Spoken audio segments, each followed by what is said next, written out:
Goeiemôre. 'n Gemeentelid skryf hierdie vraag vir my neer.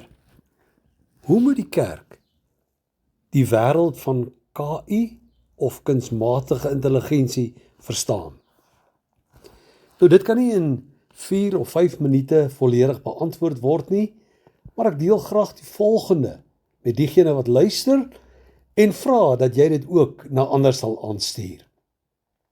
Die koms van die selfoon, internet, sosiale media en kunsmatige intelligensie het die wêreld soos die meeste van ons dit geken het, vir altyd kom verander. 'n Mens sou nie wys wees om die groot voordele wat dit in hierdie moderne samelewing gebring het, te ontken nie. Immers, luister jy nou deur die digitale wêreld na hierdie boodskap.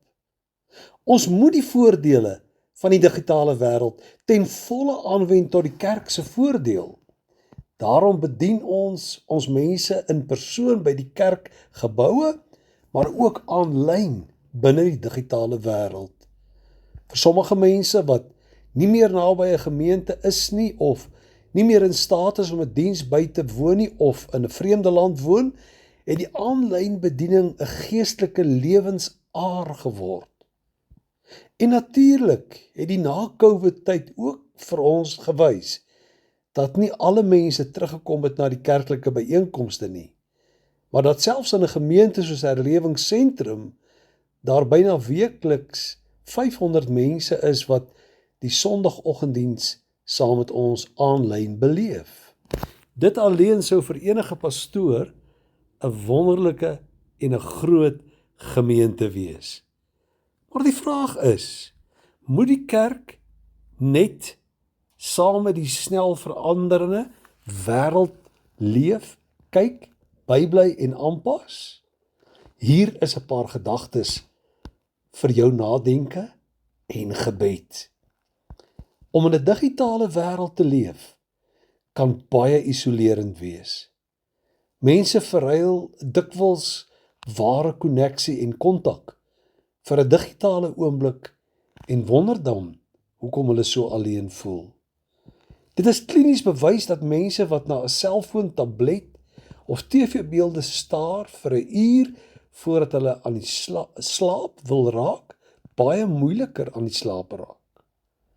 In die nuwe generasies wat na 1996 gebore is, word bevind dat mense tussen 6 en 7 ure per dag met hul selfone of tablette besig is, dikwels met skrikwekkende speletjies of video's. In aanhalingstekens scroll op YouTube en Facebook het in baie mense se lewens 'n verslawing geword, waaruit hulle nie kan ontsnap nie en ure lank daarmee besig is.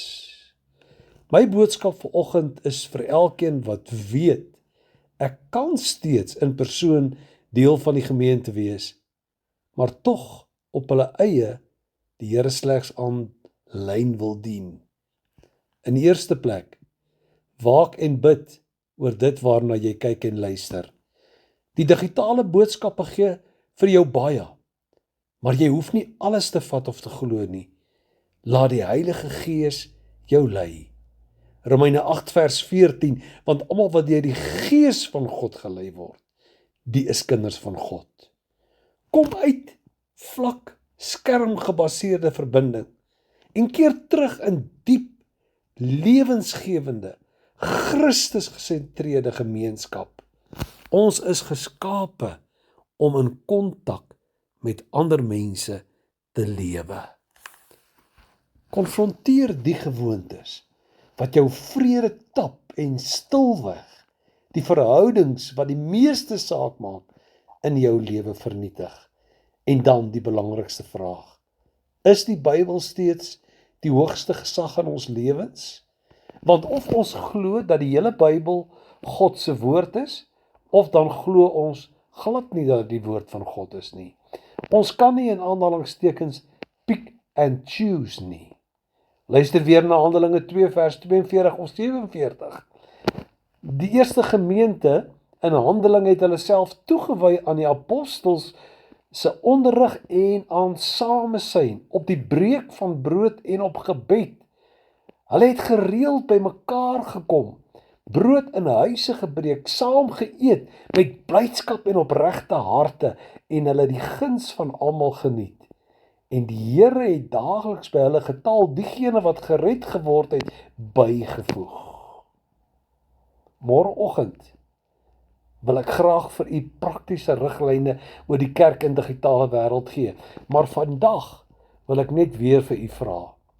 Gebruik ons die Bybel slegs selektief, daar waar dit vir ons mooi is, soos in die Psalms, of daar waar ons 'n teksversie nodig het om iemand te kritiseer, of stel ons ook belang in die opdragte in die Bybel vir elke gelowige, onder andere dat ons geskape is om mekaar met ons gawes, talente en lewens in verhouding te dien en deel te wees, goed saamgevoeg as 'n gemeente.